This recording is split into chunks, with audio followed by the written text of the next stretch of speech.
हमने profit statement discuss की थी कि हम स्टेटमेंट ऑफ प्रॉफिट लॉस यानी इनकम स्टेटमेंट बना सकते हैं यूजिंग एब्जॉर्प्शन कॉस्टिंग और मार्जिनल कॉस्टिंग। प्राइमरीली डिफरेंसेस हमें जो पता है वो ये कि वैल्यूएशन ऑफ इन्वेंट्री के अंदर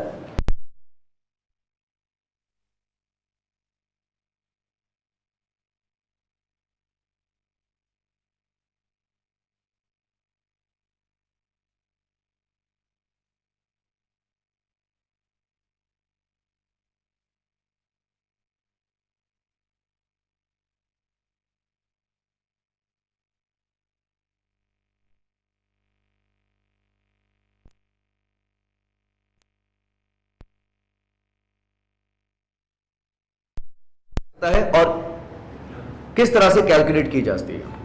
क्वेश्चन आप लोगों को मैंने दिया है, it's 3.2 marginal and absorption costing compared.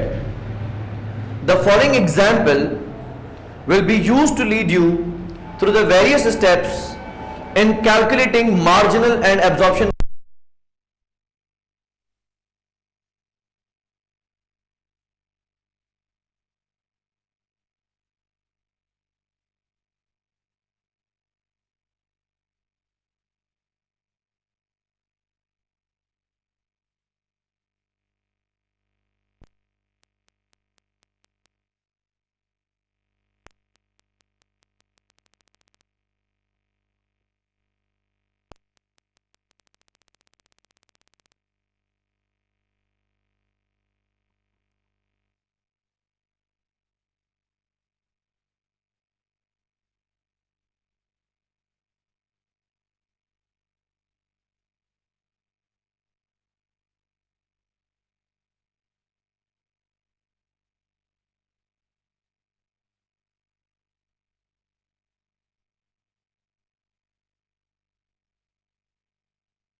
Expects to produce 1,280,000 units of bark each year. Overheads are absorbed on a per unit basis. Actual overheads are $1.6 million for the year, and these are actual. Budgeted कितने थे? $1.6 million. Actual कितने हैं? $1.6 million. Under या over absorption कितनी हुई? No. अभी कुछ नहीं कह सकते। You can never compare the budgeted overheads with actual overheads. Under or over absorption is the difference between absorbed and actual. तो अब तक हम कुछ नहीं कह सकते। Budgeted fixed selling costs are $320,000 per quarter.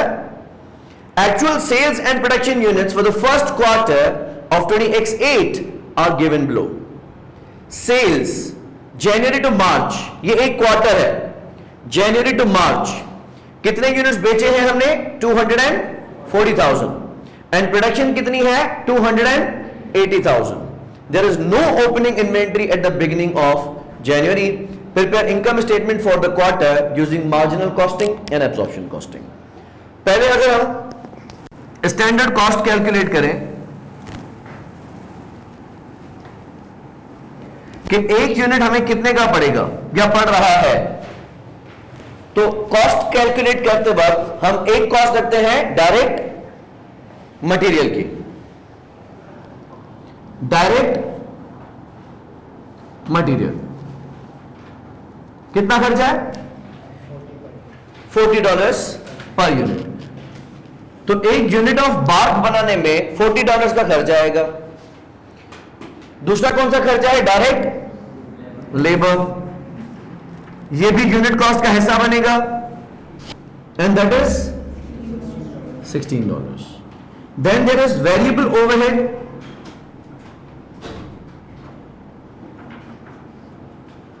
ये भी यूनिट कॉस्ट का हिस्सा बनेगा, और ये कितना है $10। यहां तक एब्जॉर्प्शन कॉस्टिंग और मार्जिनल कॉस्टिंग साथ साथ चल रहे हैं। As per marginal costing, cost हमारी कितनी होगी? $66। ये आ गई हमारी डायरेक्ट कॉस्ट या प्राइम कॉस्ट, और marginal costing will stop moving further, वो कहेगा बस यहीं रुक जाओ। जबकि एब्जॉर्प्शन क्या कहेगा?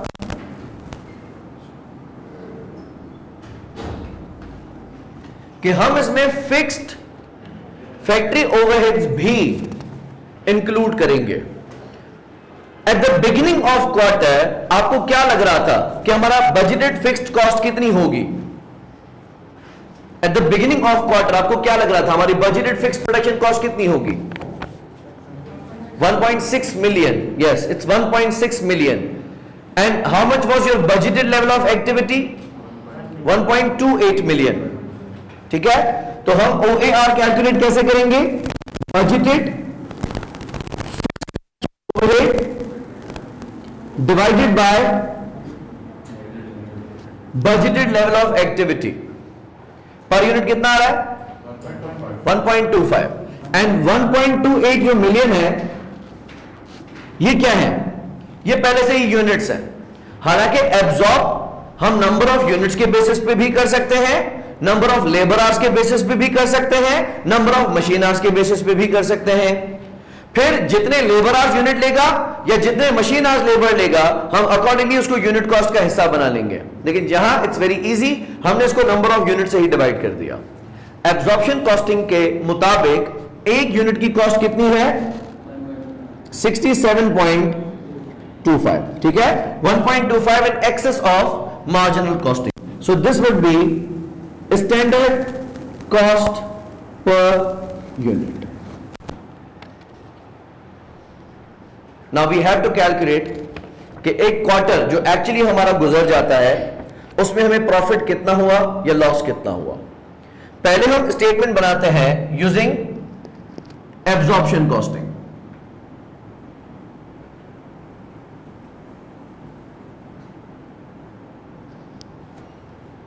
Absorption costing.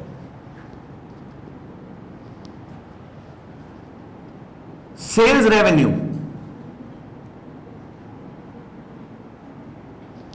How do you calculate this? आपने इस क्वार्टर में यूनिट्स बेचे कितने हैं? ठीक है, क्वेश्चन है आपके पास? आपने इस क्वार्टर में यूनिट्स बेचे कितने हैं? 240,000। और क्वेश्चन के बिगिनिंग में लिखा हुआ था एक यूनिट की सेलिंग प्राइस कितनी है? 180। तो सेल्स रेवेन्यू कितना होगा? 43,200,000। सही है, 43,200,000। Since we are using absorption costing, तो हम इसमें से माइनस क्या करेंगे? Cost of good sold. Opening stock कितना था?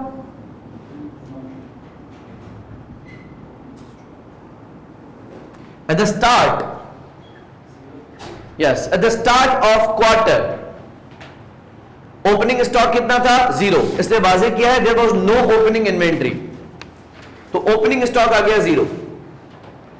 और इस क्वार्टर के अंदर हमने यूनिट्स बनाए कितने हैं? 280,000, जिसको बनाने में एक खर्चा हमने किया है, दैट इज डायरेक्ट मटेरियल। एक यूनिट बनाने में हमने मटेरियल कितना लगाया है? 40। एंड यूनिट्स बनाए कितने हैं? 280,000।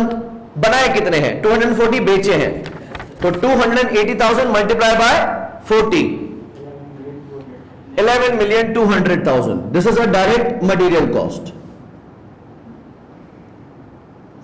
दूसरा, इस क्वार्टर में हमने खर्चा किया है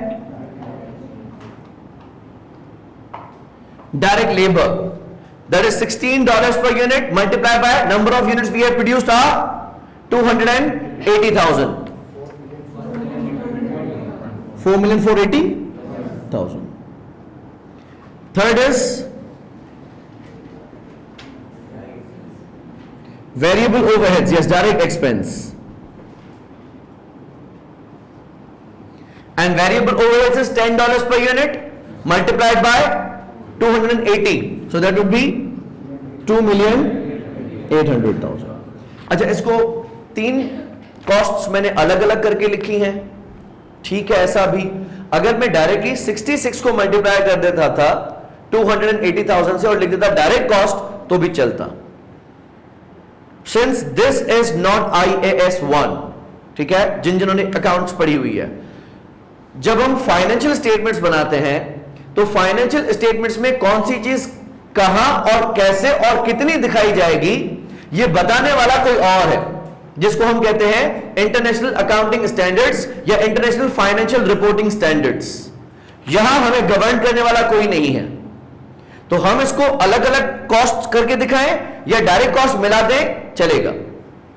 नेक्स्ट हम इसमें रखेंगे, सिंस इट्स एब्जॉर्प्शन कॉस्टिंग, तो हम इसमें रखेंगे फिक्स्ड फैक्ट्री ओवरहेड, लेकिन जहां जो खर्चा आएगा वो एब्जॉर्ब होगा।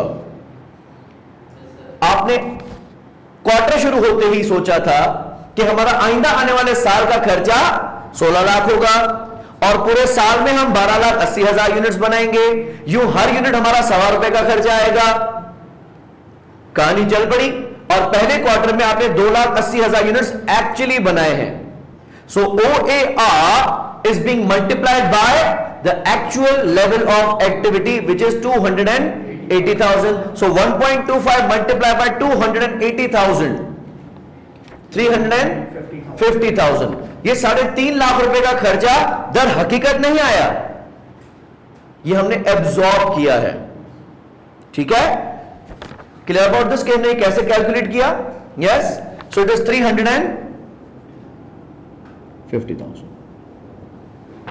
अगर हम इन सबको मिला के देखेंगे तो it is basically 67.25 rupees per unit, क्योंकि एब्जॉर्प्शन कॉस्टिंग ने कहा कि ये तमाम खर्चे यूनिट कॉस्ट का हिस्सा बनेंगे। सवाल, ये रेवेन्यू कितने यूनिट्स का है?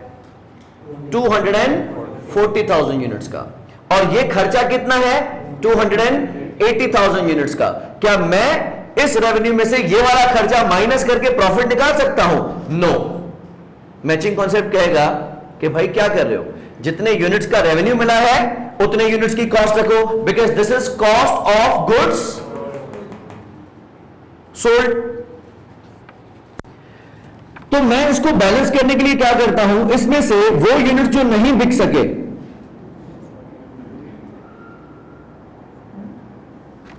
वो माइनस कर देता हूं। कितने यूनिट्स आपके पास अनसोल्ड पड़े हुए हैं? 40,000।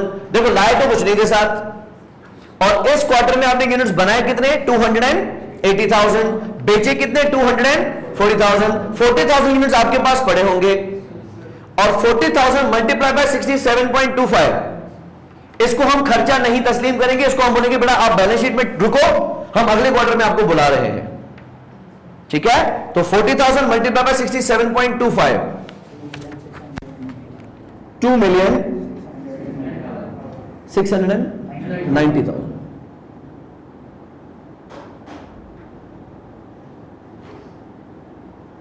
इसको टोटल करें अगर,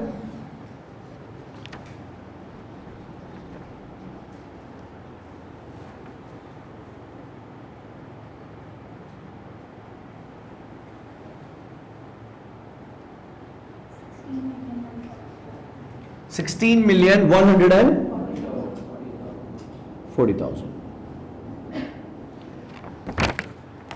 ये कितने यूनिट्स की कॉस्ट है?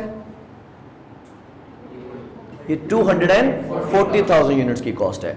This is the cost of goods sold, this is not the cost of goods manufactured और प्रोड्यूस्ड। तो हम इजी कर सकते थे, हमें पता है कि एक यूनिट बनाने का खर्चा कितना है? 67.25। 67.25 मल्टीप्लाई बाय 2,40,000 कितना आ रहा है? ठीक हो गया? So this is the cost of goods sold.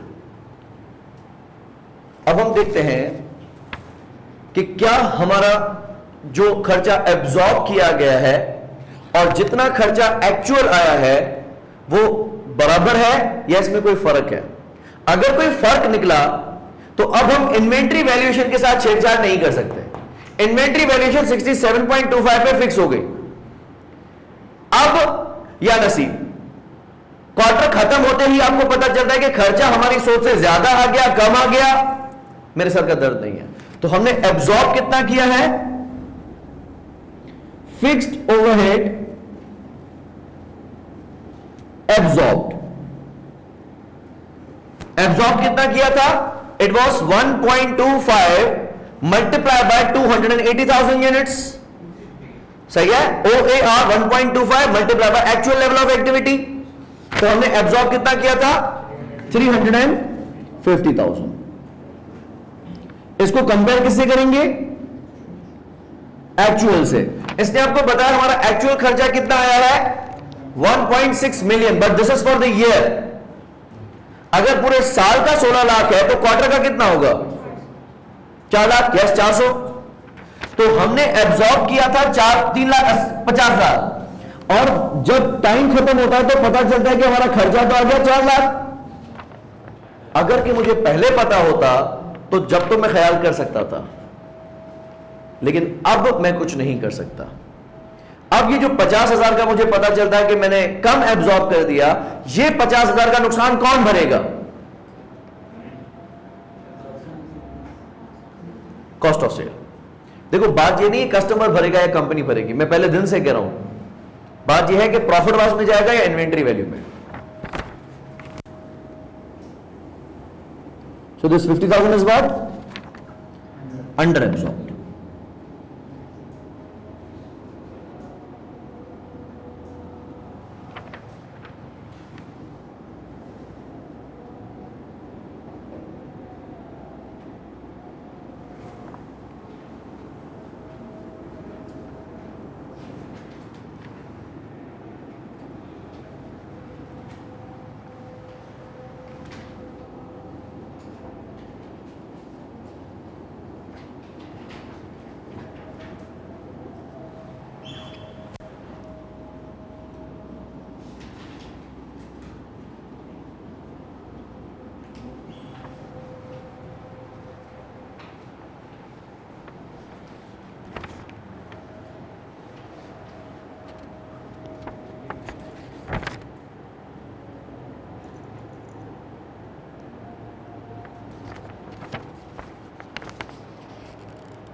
हो गया, आसान हो गया। ओके, सो 16,140,000 का खर्चा जो हमारे स्टैंडर्ड के हिसाब से था, लेकिन by the end of the period हमें पता चलता है कि हमने 50,000 कम चार्ज कर लिए थे। अब हम वापस जाके यूनिट्स को खर्चा नहीं चार्ज कर सकते। ये 50,000 हम उसी क्वार्टर को दे मानेंगे कि बेटा तू ही पकड़। उसके साथ हमारा खर्चा हो जाता है 16,190,000। रेवेन्यू में से हम माइनस करेंगे कॉस्ट ऑफ गुड सोल्ड। ठीक है, ये भी कॉस्ट ऑफ गुड सोल्ड का हिस्सा बनेगा, लेकिन चार्ज इमीडिएटली होगा, ये कैरी फॉरवर्ड नहीं होगा विद क्लोजिंग स्टॉक। कितना बना? 27,10,000। So this is our GP। Gross profit के बॉर्डर के उस पार प्रोडक्शन कॉस्ट आएंगी, ठीक है, चाहे फिक्स्ड चाहे वेरिएबल, ठीक है, और ग्रॉस प्रॉफिट के उस पार हम माइनस करेंगे नॉन प्रोडक्शन ओवरहेड्स, चाहे वेरिएबल चाहे फिक्स्ड। इसमें फिक्स्ड ही है I believe selling and distribution. Budgeted fixed selling costs are 320,000 per quarter.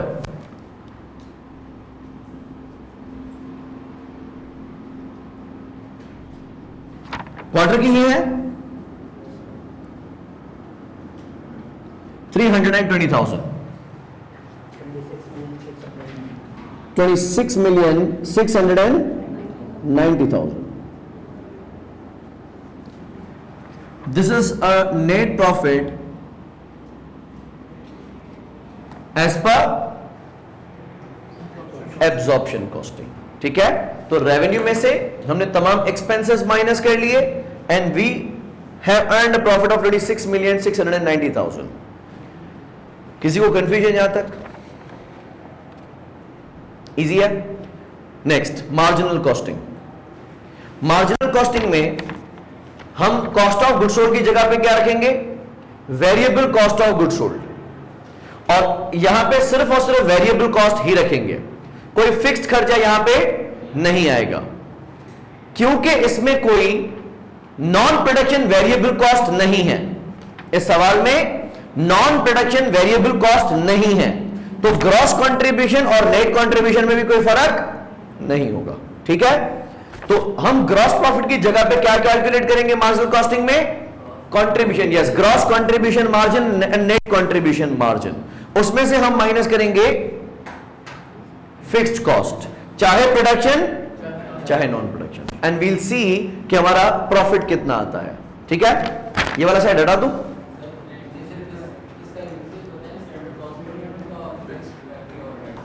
Usage बताओ। हाँ, कॉन्सेप्ट क्या है कि हम जब एक यूनिट बना रहे हैं, कॉस्टिंग वर्ड का मकसद ही यह है to determine, to calculate how much is a unit costing to the company, कि मैं अगर एक कुर्सी अपने कारखाने में बना रहा हूं तो मुझे एक कुर्सी बनाने में कितना खर्चा आता है। अब कॉमन सेंस क्या कह रहा है कि जो प्लास्टिक यूज होगी कुर्सी बनाने में, वो तो कुर्सी ही की वजह से आ रही है। जो इसमें आयरन लग रहा है, जो इसमें लोहा लग रहा है, या जो रॉड्स लग रही हैं, वो खर्चा भी कुर्सी की कॉस्ट में जाना चाहिए। जो इस पे लेबर काम करेगा, इसको असेंबल करने में या मोल्डिंग करने में या फ्रेम बनाने में, उस लेबर का खर्चा भी कुर्सी भरेगी, और जो उसके ऊपर पेंटिंग का खर्चा आएगा, वो पेंटिंग का खर्चा भी कुर्सी भरेगी। यहां तक तो हम मुत्तफिक थे। सवाल यह आया कि जो जिस कारखाने में ये कुर्सी बन रही है, या जिस कारखाने में ये कुर्सियां बन रही हैं, उस कारखाने का जो खर्चा है वो कौन भरेगा? तो एब्जॉर्प्शन कॉस्टिंग ने कहा कि क्योंकि वो खर्चा प्रोडक्शन कॉस्ट है, जिसमें हम मुतअद्दिद एग्जांपल्स ले चुके हैं। फैक्ट्री का रेंट है, सुपरवाइजर की सैलरी है, हीट एंड लाइट है, इलेक्ट्रिसिटी बिल है, रिपेयर एंड मेंटेनेंस है, इंश्योरेंस प्रीमियम है, डेप्रिसिएशंस है। ये तमाम खर्चे क्योंकि कारखाने के अंदर आ रहे हैं, तो कारखाने में परफॉर्म होने वाला जो वॉल्यूम है, जो प्रोडक्शन है, उस ही की कॉस्ट में इन खर्चों को जम कर दिया जाएगा। लेकिन आपको कॉस्ट बिफोर टाइम पता होनी चाहिए। मैं एग्जांपल ये दे रहा था कि it is 11th of October today. आज अगर मुझसे कोई कस्टमर 100 कुर्सियां खरीदने आ जाता है, तो क्या 11th अक्टूबर पे मुझे पता होगा कि मुझे एक कुर्सी एग्जैक्टली कितने की पड़ रही है? नहीं, ये तो डिपेंड करता है कि अक्टूबर के महीने के फिक्स्ड खर्चे एक्चुअली कितने आते हैं, और अक्टूबर के महीने में एक्चुअली वॉल्यूम कितना प्रोड्यूस होता है। ठीक हो गया? तो स्टैंडर्ड कॉस्टिंग ने कहा कि इसके इंतजार करने की जरूरत नहीं है, आप उसको बिफोर टाइम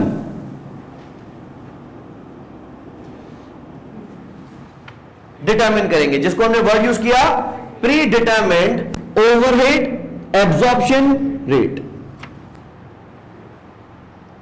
आप इस बात से मुत्तफिक है कि फैक्ट्री का खर्चा फैक्ट्री में बनने वाले वॉल्यूम के साथ जाना चाहिए। यस, ये भी तो मैचिंग है ना, कि जब तक मैंने वो कुर्सियां बेची नहीं, तब तक मैं इसको खर्चा मानूं कैसे? ठीक है, तो ये मजबूरी है कि हमें वक्त से पहले ₹1.25 का खर्चा वॉल्यूम में डाल देना था।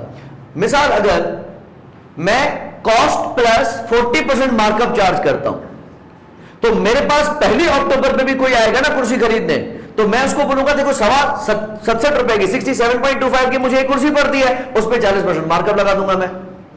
मैं उसको होल्ड पे नहीं रख सकता कि जानी अक्टूबर खत्म होने दे फिर बताता हूं। वो क्या बिस्मिल्लाह, टाइम दे रहे हो, अच्छी बात है, इनवॉइस अक्टूबर के बाद करोगे ना, उसके बाद 1 महीने का क्रेडिट पीरियड दोगे ना, बहुत अच्छे इंसान हो आप। लेकिन वो आपसे टाइम गेन करेगा, क्योंकि आपसे पेमेंट लेते हुए डेफर कर रहे हो। वो तो पैसे साथ लाया था, लेकिन आपने कहा सब्र करो, मुझे कीमत नहीं पता।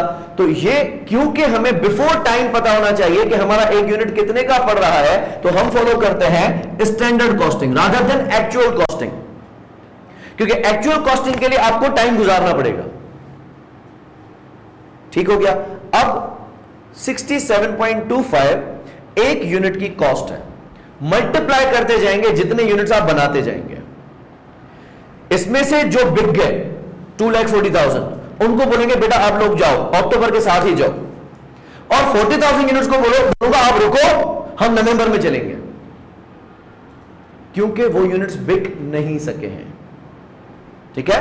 तो इसका कॉन्सेप्ट बेसिकली ये है कि जो फिक्स्ड फैक्ट्री ओवरहेड्स हैं वो क्योंकि फैक्ट्री के अंदर ही आ रहे हैं, तो फैक्ट्री में बनने वाले यूनिट्स के साथ ही जज्ब होने चाहिए, एब्जॉर्ब होने चाहिए। ठीक हो गया। बाद में जब अक्टूबर खत्म होगा तो अब हमारे सामने चीजें सामने आने लगेंगी। वॉल्यूम ज्यादा भी बन सकता है, कम भी बन सकता है, खर्चा ज्यादा भी आ सकता है, कम भी आ सकता है, लेकिन अब हम पास्ट में वापस नहीं जा सकते।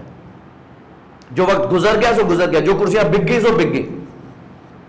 तो जो अंडर और ओवर एब्जॉर्प्शन वाला पार्ट होगा वो हम प्रॉफिट लॉस को इमीडिएटली भुगतने को कहेंगे। वो इन्वेंट्री वैल्यू का हिस्सा कभी भी नहीं बन सकता। क्लियर है? कॉन्सेप्ट क्लियर है इस बार, या अभी कोई कंफ्यूजन है? क्वेश्चन क्लियर करो।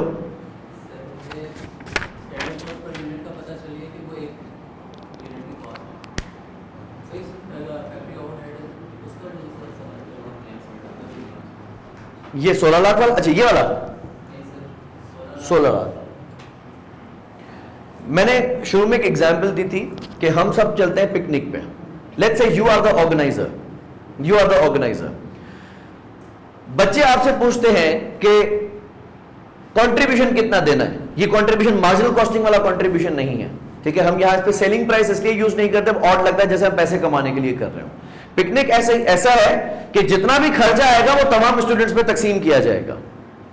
अब आपके पास, मैं एक स्टूडेंट आता हूं कि पिकनिक पे मैं चलना चाहता हूं, आप मुझे बताएं कि कंट्रीब्यूशन कितना है।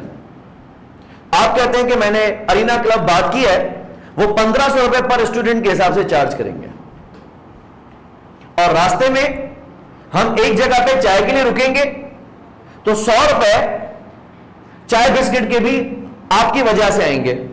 1600 रुपए आप किसको चार्ज करेंगे? मुझे।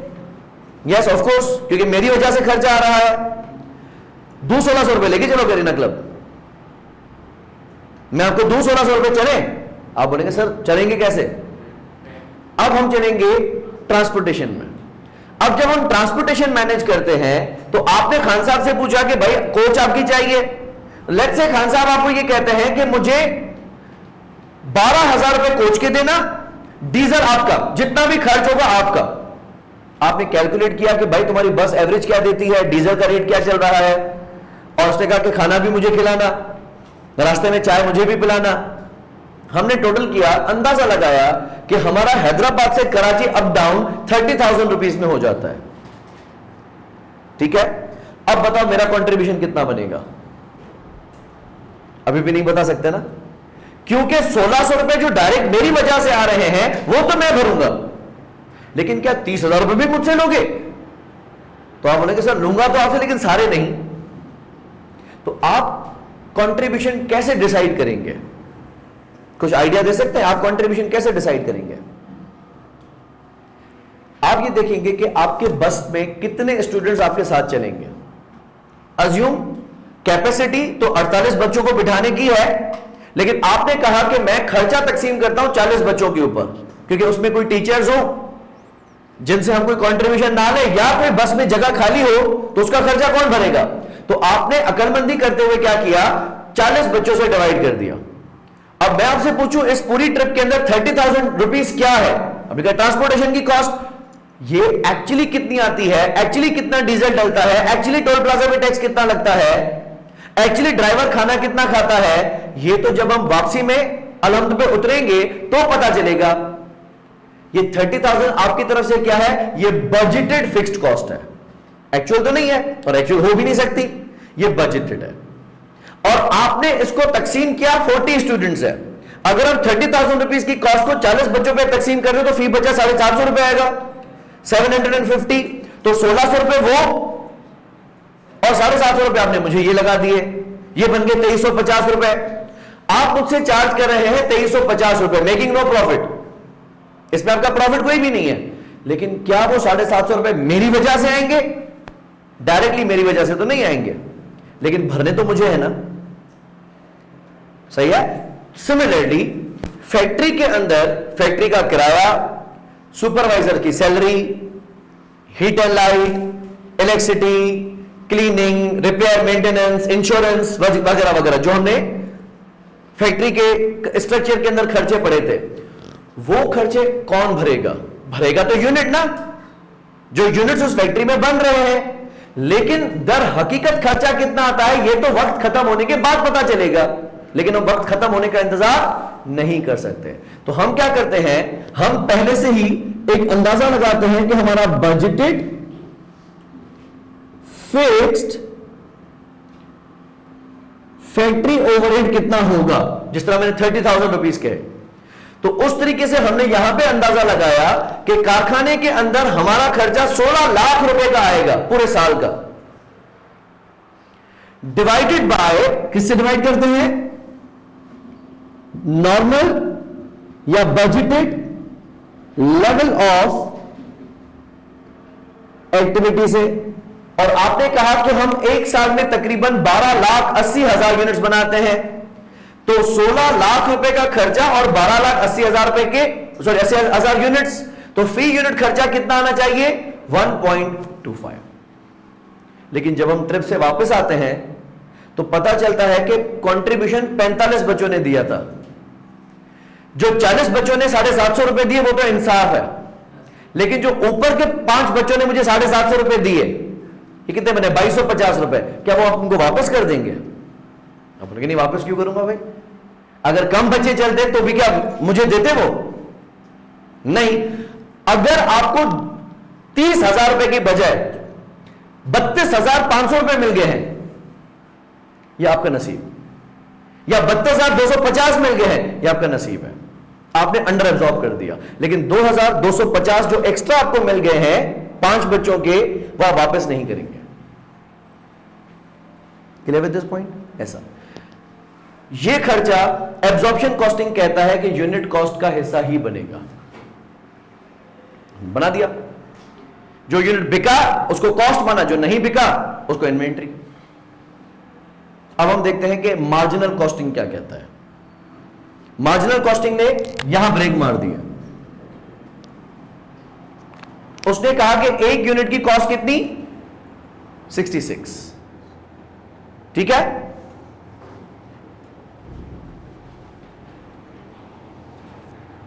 ये हटा दो एब्जॉर्प्शन कॉस्टिंग वाला part. Yes,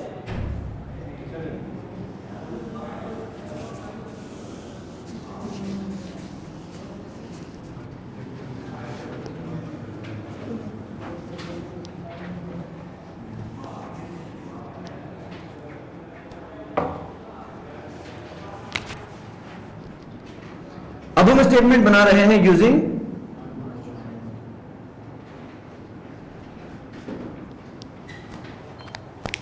marginal costing. As I told you earlier, revenue तो सेम रहेगा चाहे आप कॉस्टिंग सिस्टम कोई सा भी फॉलो करें, ये तो मेरा सेम है। क्या आपके पास at the beginning of quarter कोई यूनिट्स थे? नो। तो ओपनिंग इन्वेंट्री वाज निल। अगर होती भी तो क्या एब्जॉर्प्शन कॉस्टिंग और मार्जिनल कॉस्टिंग में इसकी वैल्यू अलग होती? हां, नंबर ऑफ यूनिट सेम होते, नंबर ऑफ यूनिट सेम होते, लेकिन जो कॉस्ट पर यूनिट होती वो अलग होती। मार्जिनल कॉस्टिंग पिछले महीने का कोई भी फिक्स खर्चा यहां कैरी फॉरवर्ड नहीं करेगा, यानी ब्रॉ फॉरवर्ड नहीं करेगा, जबकि एब्जॉर्प्शन कॉस्टिंग पिछले महीने के फिक्स खर्चे भी जेब पे डाल के ले आएगा। तो opening inventory of absorption costing and marginal costing in terms of cost will be different. आपस की बात है, मार्जिनल कॉस्टिंग की ओपनिंग इन्वेंट्री बड़ी होगी या एब्जॉर्प्शन कॉस्टिंग की वैल्यू में? एब्जॉर्प्शन कॉस्टिंग की। क्यों? क्योंकि वो खर्चा ज्यादा ही लेके आएगा, फिक्स्ड कॉस्ट भी लेके आएगा। वो इस साल के लिए फायदा है या नुकसान है? नुकसान है, क्योंकि ये वाला साल, ये वाला महीना अपना खर्चा भी भरेगा और पिछले महीने का खर्चा भी भरेगा। थोड़ी देर के लिए अज्यूम करें कि क्लोजिंग इन्वेंट्री निल हो जाती है, यानी जो लाता है और जो बनाता है सब बेच देता है। जो पिछले महीने से लाए और जो इस महीने बनाया सब बेच दिया, क्लोजिंग इन्वेंट्री कुछ भी नहीं है, तो इस महीने को नुकसान होगा।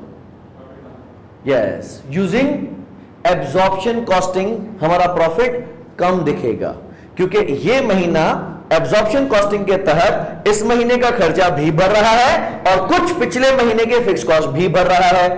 तो एब्जॉर्प्शन कॉस्टिंग का प्रॉफिट कम हो जाएगा अगर ओपनिंग इन्वेंट्री है और क्लोजिंग इन्वेंट्री नहीं है।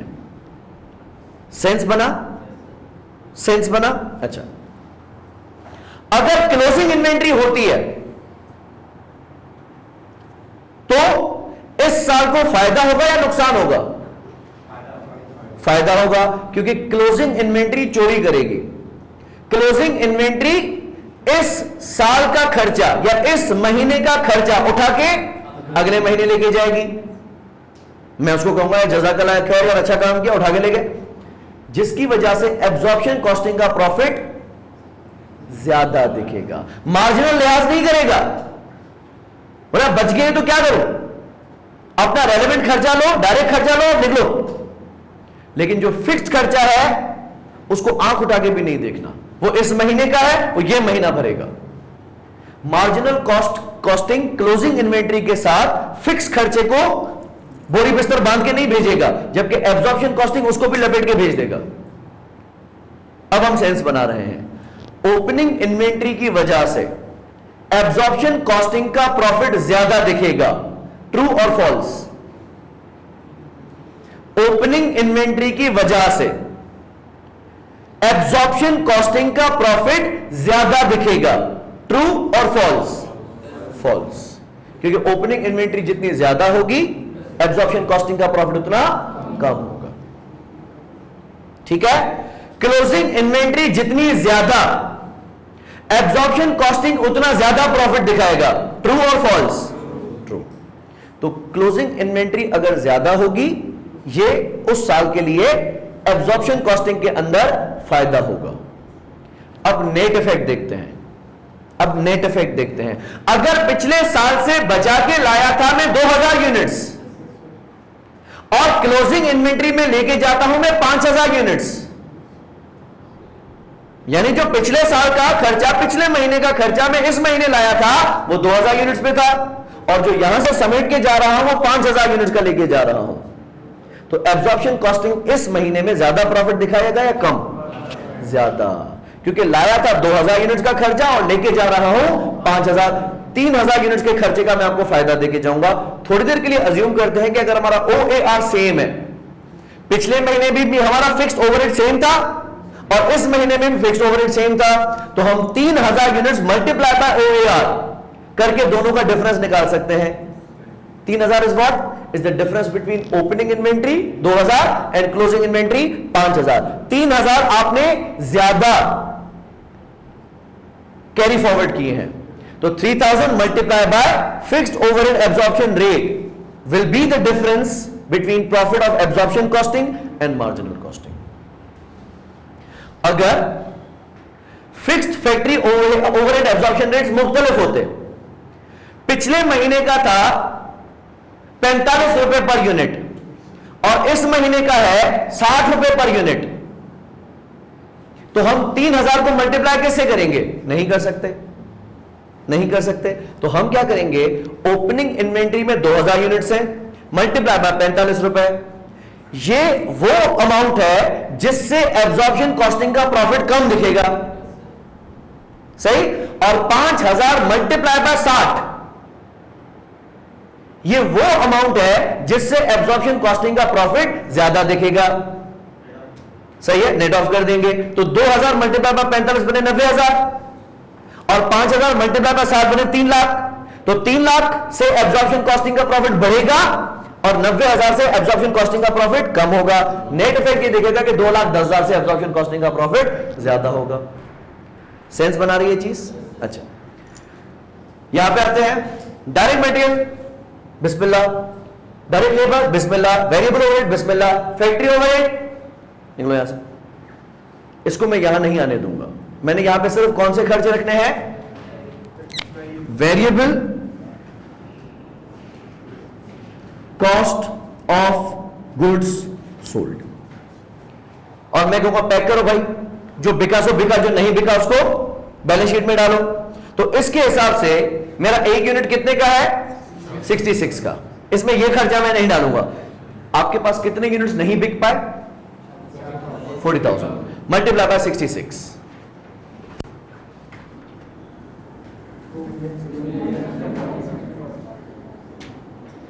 2 million and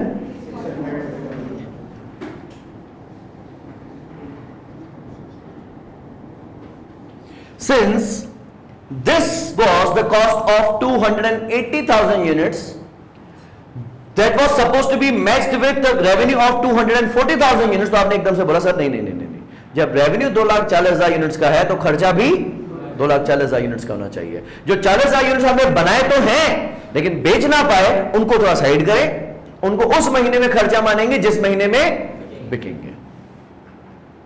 सेंसिबल है। ये खर्चा कितना आ गया?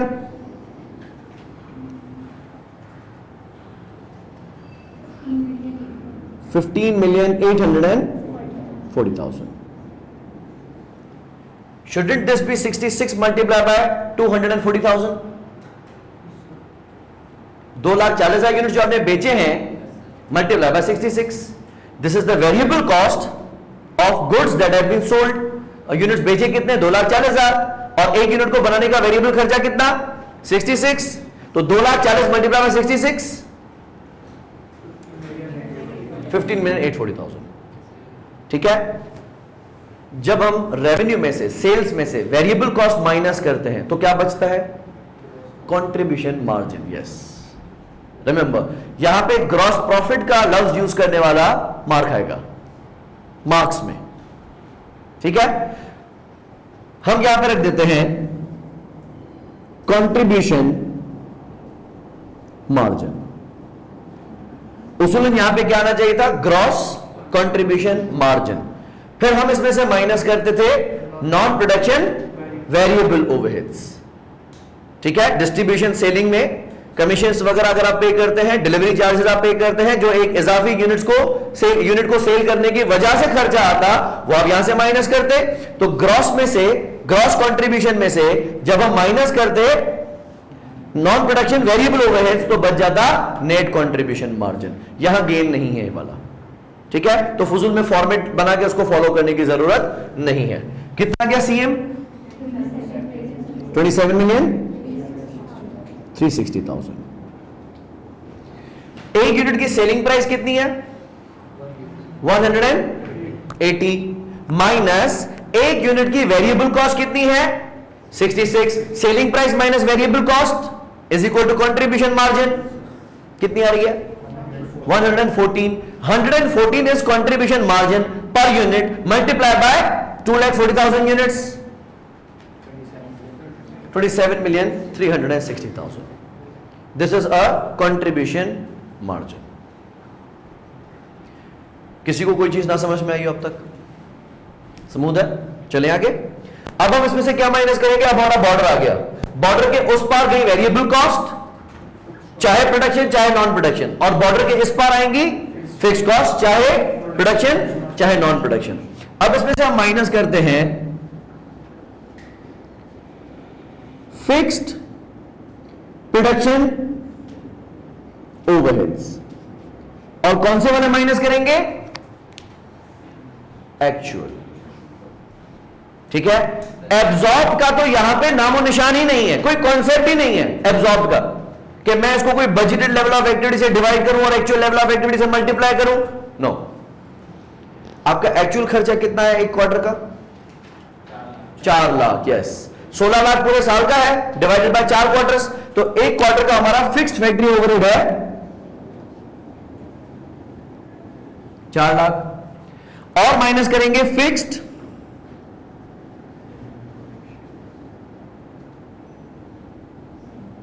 नॉन प्रोडक्शन ओवरहेड, ये एक क्वार्टर का कितना था 320,000।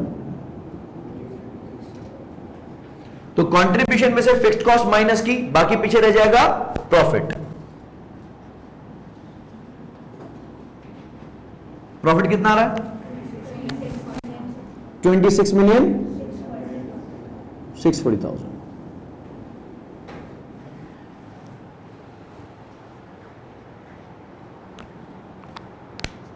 ये मार्जिनल कॉस्टिंग का प्रॉफिट है और इससे पहले हमने एब्जॉर्प्शन कॉस्टिंग का प्रॉफिट कैलकुलेट किया था। आपके मुताबिक एब्जॉर्प्शन कॉस्टिंग का प्रॉफिट इस सवाल के अंदर ज्यादा आना चाहिए था या कम? इस सवाल के अंदर एब्जॉर्प्शन कॉस्टिंग का प्रॉफिट ज्यादा आना चाहिए था या कम? ज्यादा। वजह? क्योंकि क्लोजिंग इन्वेंट्री है, ओपनिंग इन्वेंट्री नहीं है। अच्छा, अब सवाल कितना ज्यादा आना चाहिए था? क्लोजिंग इन्वेंट्री कितनी है 40,000 और क्लोजिंग इन्वेंट्री में फर्क कितना है 1.25 रुपए का। तो 40,000 मल्टीप्लाई बाय 1.25 रुपया 50,000, यानी एब्जॉर्प्शन कॉस्टिंग और मार्जिनल कॉस्टिंग में डिफरेंस 50,000 रुपए का आना चाहिए, जो कि एब्जॉर्प्शन कॉस्टिंग का ज्यादा होना चाहिए। ठीक है, यानी इसमें अगर हम 50,000 प्लस करें तो ये बनेगा 26,690,000। चेक करो एब्जॉर्प्शन कॉस्टिंग का प्रॉफिट कितना था 26,690,000। सही है। तो जिन पीरियड्स के अंदर क्लोजिंग इन्वेंट्री ज्यादा होगी, absorption costing will report more profit, and the periods with low closing stock as compare to opening stock, the absorption costing will report lesser profit. ठीक है, अगर मैं आपसे फॉर्मूला बनवाऊं, ठीक है, आपसे बनवा रहा हूं, ये मैं नहीं बना रहा, रिकंसिलेशन का, अगर मैं बेस बनाता हूं एब्जॉर्प्शन कॉस्टिंग के प्रॉफिट को और इसको देखते हुए मैं मार्जिनल कॉस्टिंग का प्रॉफिट निकालना चाहता हूं, तो मुझे क्या प्लस करना पड़ेगा, क्या माइनस करना पड़ेगा? आप अपने रजिस्टर्स पे बनाएंगे। मैं एक बार वापस रिपीट कर रहा हूं, एब्जॉर्प्शन कॉस्टिंग के प्रॉफिट से शुरू करें, यानी आप लिखेंगे profit reported by absorption costing. लिखो profit reported by absorption costing.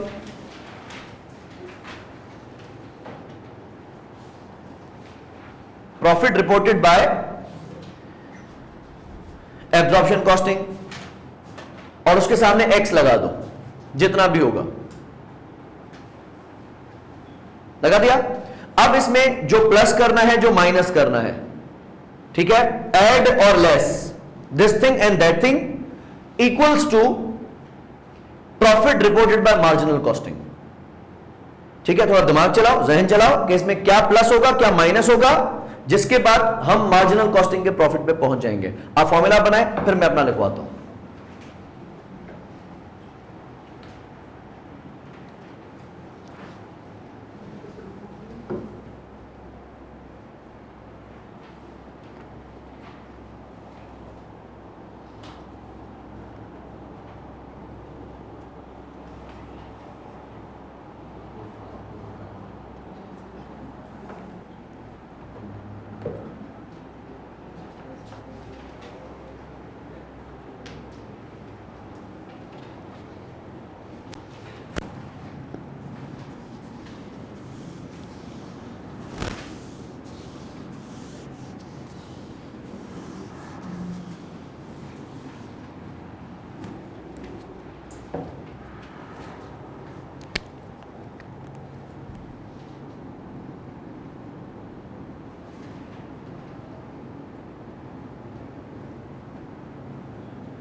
Done done.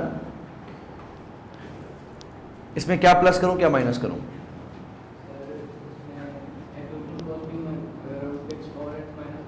कौन से वाले? सारे? हाँ हाँ,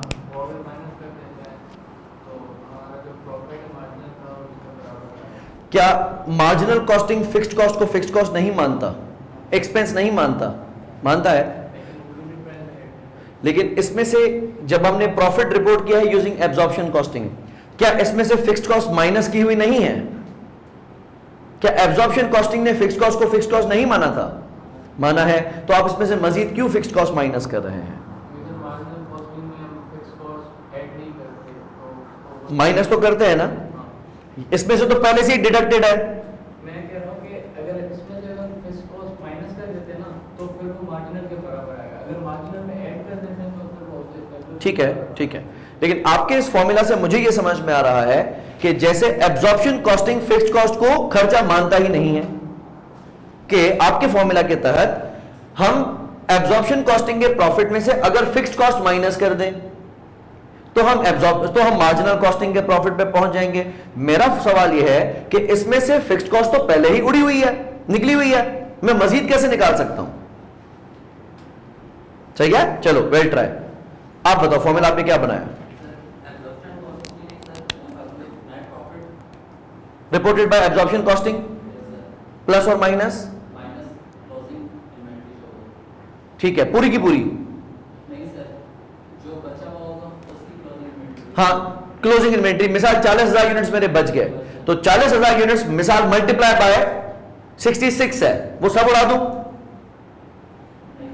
नहीं उड़ना चाहिए, क्योंकि 66 पे मार्जिनल भी मान रहा है, 66 पे एब्जॉर्प्शन भी मान रहा है। एब्जॉर्प्शन उल्टा सवा 72 पे मान रहा है, 67.25 पे मान रहा है, थोड़ा फर्क आएगा। आपका क्या फॉर्मूला है?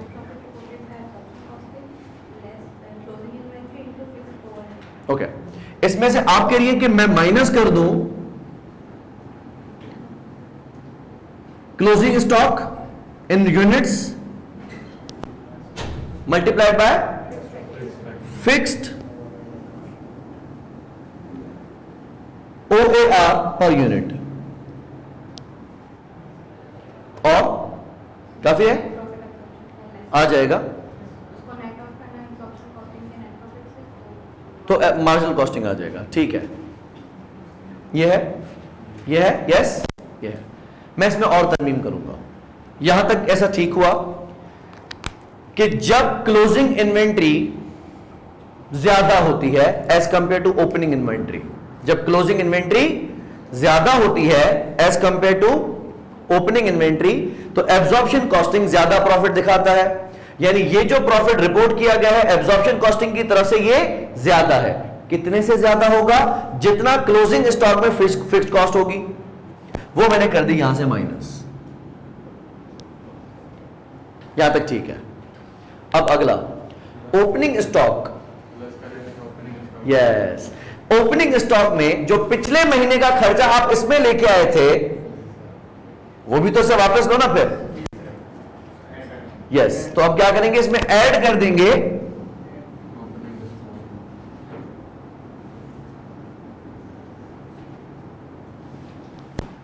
ओपनिंग स्टॉक, वो यूनिट जो पिछले महीने में बच गए थे, उसके साथ आप पिछले महीने का फिक्स खर्चा भी आगे एब्जॉर्प्शन कॉस्टिंग को दे रहे थे।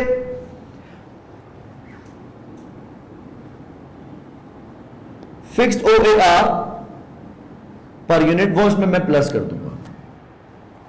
अगर के फिक्स्ड OAR दोनों महीनों का सेम हो, दोनों पीरियड्स का सेम हो, तो आप सिर्फ इन दोनों का डिफरेंस प्लस या माइनस कर सकते हैं। लेकिन हमारा आईकेप का एग्जामिनर इतना सादा नहीं है, ठीक है। मिड पिच डिलीवरी नहीं देगा कि आप छक्के मारते रहो, वो यॉर्कर्स मारेगा, वो बाउंसर मारेगा, ठीक है। तो बैट को थोड़ा टाइट पकड़ना है। क्लोजिंग स्टॉक जो यहां से एब्जॉर्प्शन कॉस्टिंग लेके गया था, मैं बोलूंगा वापस कर, माइनस कर, तो उसने माइनस कर दिया। और जो ओपनिंग स्टॉक में पिछले महीने का खर्चा यहां लेके आया था, वो मैंने कहा चलो वो मैं तुमसे हटा रहा हूं, मैंने वो प्रॉफिट में ऐड कर दिया। ये आ जाएगा profit reported by marginal costing.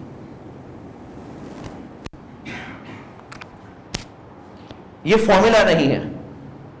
Formula हम उसको कहें जिसके पीछे हमें खास लॉजिक्स नहीं पता होती। जिस तरह नॉर्मली मैथ्स में हम पढ़ते हैं कि सर इसमें पावर -1 क्यों आया, और सामने वाला टीचर कहते कि भाई ये फॉर्मूला में है, तो हम उन्हें जैसा है वही वैसा ही पढ़, लेकिन जहां लॉजिक बनती है वहां फॉर्मूला की जरूरत है नहीं। अपने आसानी के लिए बना सकते हैं, लेकिन ज्यादातर दिमाग चल रहा है। अगर वो थोड़ा भी घुमाएगा हम बोलेंगे कोई टेंशन नहीं है, जैसा घुमाना है घुमाओ, हम समझ सकते हैं। मिसाल वो उसमें कुछ एडजस्टमेंट्स करता है कि जो पिछले महीने इन्वेंट्री बची है वो 3000 और 1000 टोटल 4000 है। जो 3000 की कॉस्ट पर यूनिट है वो इतनी है और 1000 की कॉस्ट पर यूनिट इतनी है। मिसाल वो फीफो के हिसाब से कंफ्यूज करता है इसमें, तो हम बोलेंगे कोई टेंशन नहीं है, 3000 का अलग OAR होगा, 1000 का अलग OAR होगा, ठीक है, ऐसे देगा नहीं। लेकिन मैं कहता हूं कि जब आप तैयार होंगे ना, आपको पता होगा कि जरूरी नहीं है कि ऐसे ही करना है। जब कॉन्सेप्ट पता होगा तो हम किसी भी बॉल को फेस कर जाएंगे। अच्छा, उसके अलावा क्वेश्चन, मैंने अपने क्वेश्चन कहां किया? अच्छा ये रखा, सॉरी।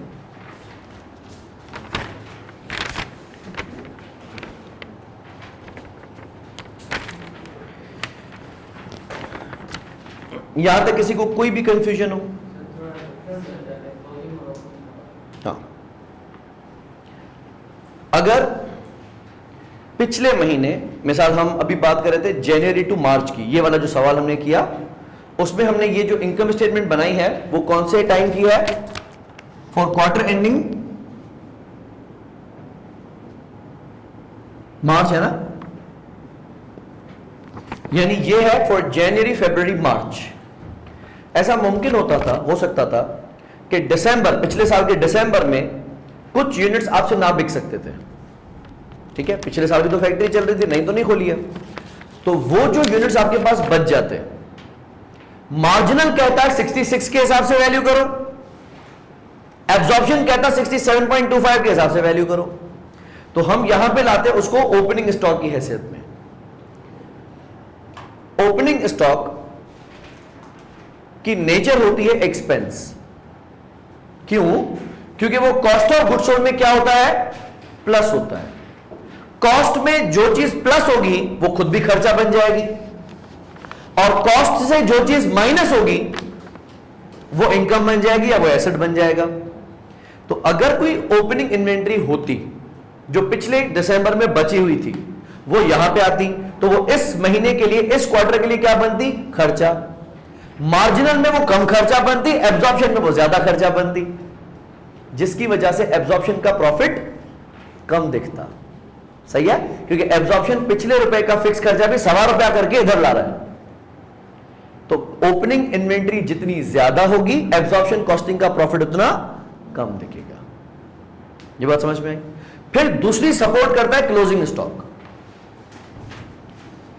जो कि इस क्वार्टर का खर्चा उठा के अगले क्वार्टर में लेके जाता है।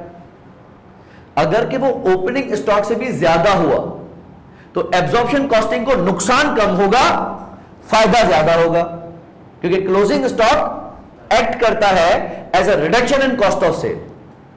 क्लोजिंग इन्वेंट्री जितनी ज्यादा होगी, कॉस्ट ऑफ गुड्स सोल्ड उतनी कम होगी, क्योंकि वो यहां से उठ के एसेट में चला जाता है।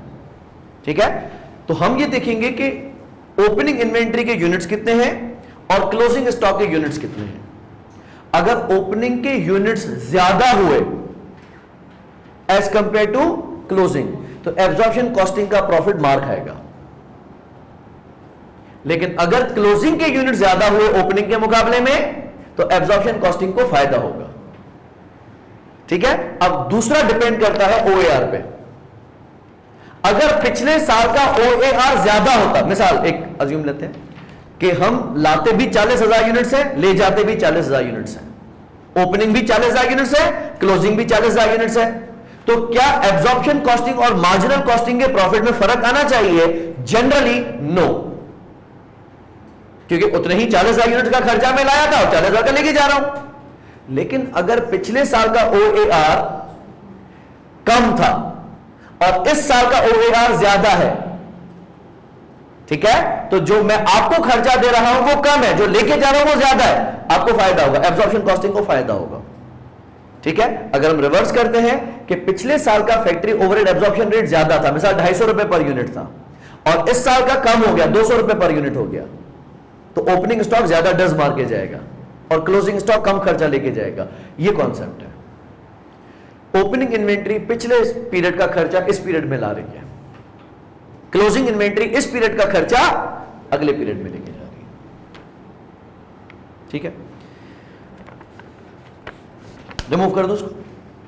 थोड़ा टेक्निकल सवाल करवा रहा हूं मैं, अगर कोई भी कंफ्यूजन है अब तक पूछ लो, बड़े आराम से पूछ लो, नो हेजिटेशंस। ये नहीं देखना कि बाकी कोई नहीं पूछ रहा मैं क्यों पूछूंगा, कि सबको समझ में आ गया मुझे कैसे नहीं आएगा, ऐसा नहीं है।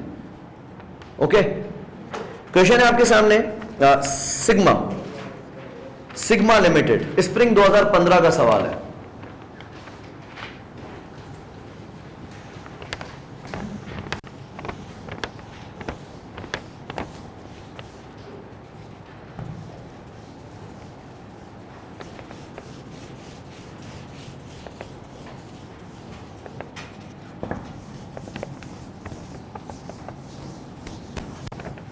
रीड करें, जो चीज ना समझ में आप मुझे रोकेंगे। Sigma limited is a manufacturer of product A. Sigma limited operates at normal capacity of 90% against the available annual capacity of 50,000 machine hours. हमारी फैक्ट्री में एक साल में कितने घंटे मशीन चल सकती है? 50,000। लेकिन हम चलाते कितने घंटे हैं? 90%। तो 50,000 का 90% बनेगा 45,000। What is this 45,000? This is normal level of activity. खर्चे को, जो मेरा फिक्स खर्चा है, उसको 50,000 से तकसीम करना चाहिए या 45,000 से? अकलमंदी ये है, अगर आप फुल कैपेसिटी से डिवाइड करेंगे तो नुकसान की गुंजाइश हो सकती है, फायदे की गुंजाइश नहीं हो सकती। क्योंकि अब आप इसे कम घंटे तो चला सकते हैं 50,000 से, लेकिन 50 से ज्यादा घंटे नहीं चला सकते। तो अगर मैं अपनी ट्रांसपोर्टेशन कॉस्ट को 48 बच्चों से डिवाइड कर दूंगा तो बच्चे 48 से कम तो हो सकते हैं, लेकिन 48 से ज्यादा नहीं हो सकते। तो ऐसी हमाकत करने की जरूरत नहीं है, आप नॉर्मल कैपेसिटी रखें। और हमने नॉर्मल कैपेसिटी कितनी रखी है? 90%, 45,000 machine hours. Easy. And uses absorption costing. The following summarized profit statements were extracted from Sigma Limited's budget for the year ended 31 December 2015. Actually 2014 में हमने 4,125 यूनिट्स बेचे थे, जिसका रेवेन्यू 49,500,000 था। ओपनिंग इन्वेंट्री जो 2013 से लाए थे वो थी 400 यूनिट्स, जिसकी वैल्यू थी 34 लाख। अच्छा, तो हम सेलिंग प्राइस भी निकाल सकते हैं 2014 की, और 2013 का कॉस्ट पर यूनिट भी निकाल सकते हैं, अब तक जो डेटा हमारे पास मौजूद है। फिर हमने 4,325 यूनिट्स मजीद बनाए 2014 के अंदर, जिनको बनाने में हमारा खर्चा आता है 38,09,25,000। आप देखो 2014 में आपकी कॉस्ट पर यूनिट कितनी आई है? 2014 में how much is your cost per unit?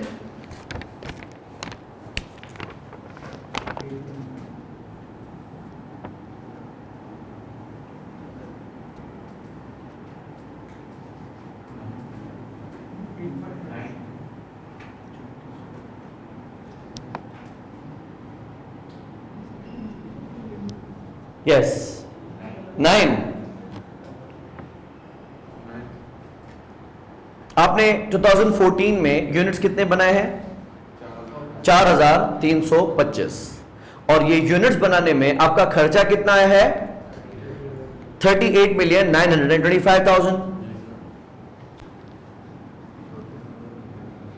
तो खर्चा है 38,925,000 divided by number of units are 4,325। तो कॉस्ट पर यूनिट कितनी है? 9 ओनली, 9,000 होगी ना? 9,000। हाँ, ठीक है, ठीक है, 9,000 पर यूनिट। क्लोजिंग इन्वेंट्री में बच गए थे 600 यूनिट्स। टोटल करके देखते हैं, ओपनिंग कितना है 400 यूनिट्स प्लस मजीद कितने बनाए 4325 यूनिट्स माइनस बच कितने गए 600 यूनिट्स, तो बिके कितने, फॉर्मूला हमारा बैलेंस है 4125 का, ठीक है। Opening plus produced minus closing is equal to sold, और जो यूनिट्स हमारे नहीं बिक सके 600, उसकी कॉस्ट कितनी है 54 lakh. 54 lakh divided by 600 same आ रहा है 9000। अब इस 9000 में डायरेक्ट कॉस्ट भी होंगी और इनडायरेक्ट कॉस्ट भी होगी। क्यों मैं बोल रहा हूं इनडायरेक्ट भी होगी, क्योंकि एब्जॉर्प्शन कॉस्टिंग है। ठीक हो गया, चलो ये होगा 2014 का। फिर अंडर एब्जॉर्प्शन हुई थी 1 लाख से, सही है, तो इसने प्रॉफिट में से माइनस कर दिया। वैसे हम कॉस्ट ऑफ सेल में प्लस करते, इसने प्रॉफिट से माइनस कर दिया, एक ही बात हो गई। और सेलिंग एंड एडमिन में जो कि 30% फिक्स था खर्चा, बाकी 70% क्या होगा वेरिएबल, और खर्चा कितना मिला 3 मिलियन, तो 30 लाख का 30% 9 लाख फिक्स्ड है और 70% 21 लाख वेरिएबल है, जो कि डिपेंड करता है नंबर ऑफ यूनिट सोल्ड पे, ठीक है। और आपने माशाल्लाह से 94,75,000 का प्रॉफिट 2014 में कमाया। अब आते हैं 2015 के बजट पे। 2015 में 600 यूनिट्स तो ओपनिंग स्टॉक है, जिसको वैल्यू किया जाएगा 2014 वाली वैल्यू पे, तो ये आ गया 5.4 मिलियन 54 लाख पे। इसमें जो OAR शामिल होगा वो 2014 वाला शामिल होगा। फिर हमने 4500 यूनिट्स बनाने का इरादा किया है और हमें लगता है कि 44,325,000 का खर्चा आएगा। तो 2015 की स्टैंडर्ड कॉस्ट आपको क्या लग रही है, कितनी होगी? So it is 44,325,000 divided by 4,500 units, it is 9,4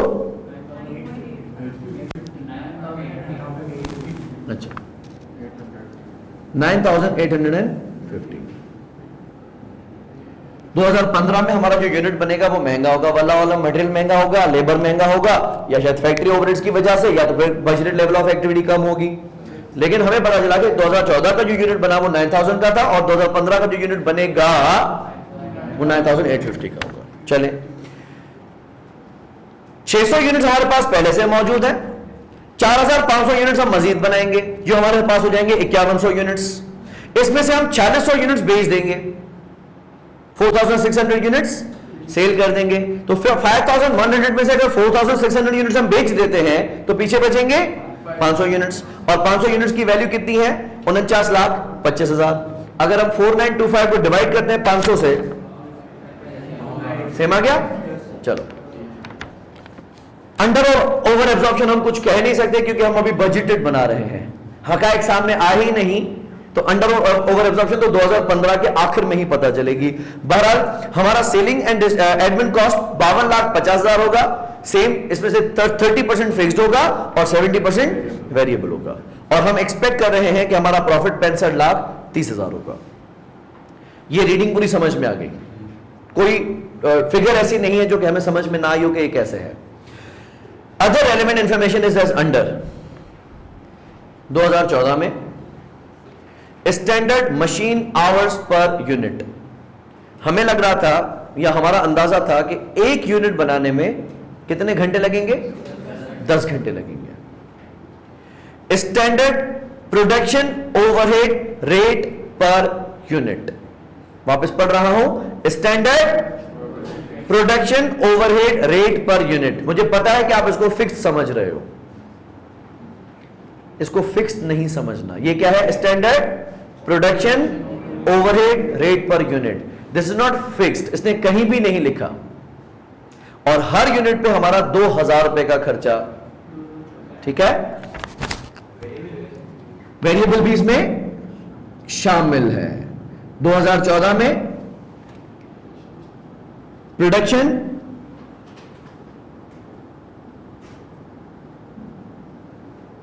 overhead rate कितना था, 2,000 रुपए। और 2015 में कितना है? 2250। Estimated fixed production overheads at normal capacity। 2014 में हमारे estimated budgeted fix production overheads कितने थे? 36 लाख। इसको तो फिक्स बोल सकता हूं ना, क्योंकि इसके साथ फिक्स लिखा हुआ है। आपकी नॉर्मल लेवल ऑफ एक्टिविटी कितनी है वैसे? 45,000 पहले हमने पढ़ा था। 2014 की अगर budgeted fix production overhead 36 lakh है और 2014 की अगर बजटेड कैपेसिटी 45,000 मशीन आवर्स है, तो पर मशीन आवर आपकी फिक्स्ड कॉस्ट कितनी होगी?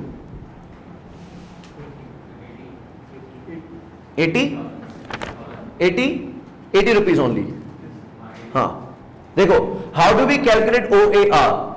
बजटेड फिक्स प्रोडक्शन ओवरहेड जो कि 43,50,000 है, सॉरी 36 लाख है, और divided by normal level of activity जो कि कितनी है मशीन आवर्स में?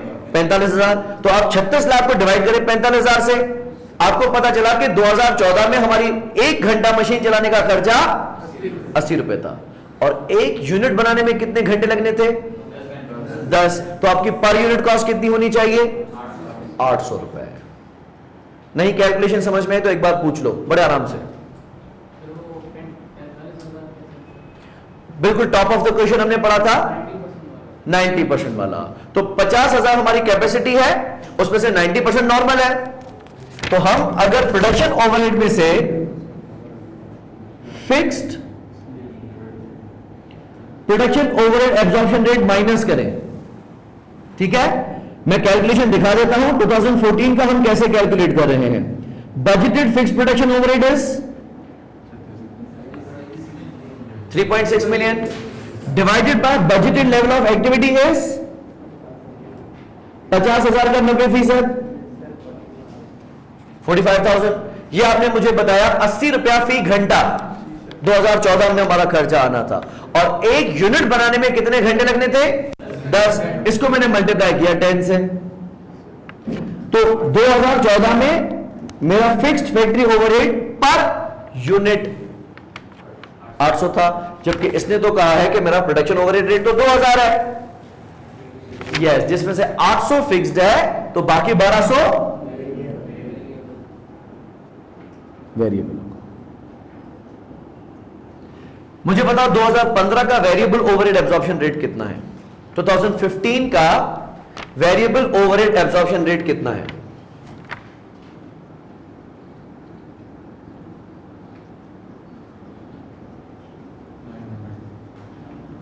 वेरिएबल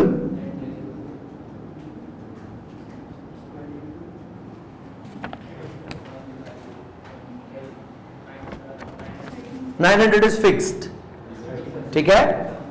2250 में से 900 माइनस कर देंगे। अच्छा, हमने कैसे कैलकुलेट किया? 2015 का बजटेड फिक्स प्रोडक्शन ओवरहेड कितना है? 4,50,000, 4.05 divided by level of activity तो हमने चेंज नहीं की, नॉर्मल वही है, तो ये बना हमारा 90 रुपए, और मशीन की एफिशिएंसी वही की वही है। पहले भी 10 घंटे में 1 यूनिट बनता था, अभी भी 10 घंटे में ही 1 यूनिट बनेगा, तो ये बन गई 900 रुपए, 1350।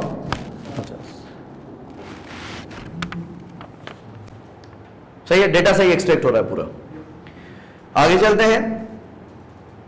2014 के अंदर एक्चुअल प्रोडक्शन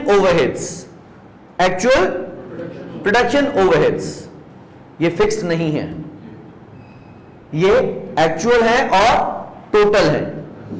ये चले थे 87,50,000 रुपए के, और एक्चुअली हमने मशीन कितने घंटे चलाई थी? 44,000 आवर्स,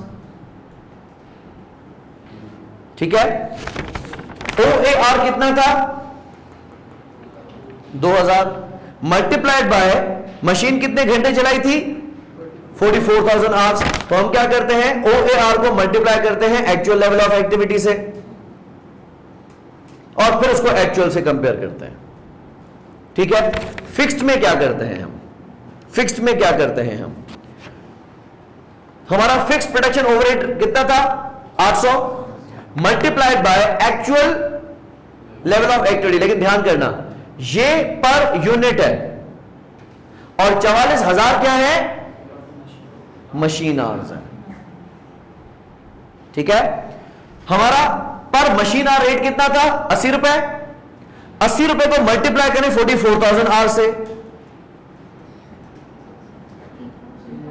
3,520। What is this? ये आपने 2014 में एब्जॉर्ब किया होगा फिक्स्ड ओवरहेड। 2014 में आपकी प्रोडक्शन कॉस्ट कितनी आई थी टोटल? 38,925,000। ध्यान देना, हमारी 2014 में कॉस्ट कितनी आई थी? 38,925,000। इसमें से फिक्स्ड कितनी थी? Absorb 80 multiply by 44,000 machine hours. तो बाकी हमारी कॉस्ट क्या होगी?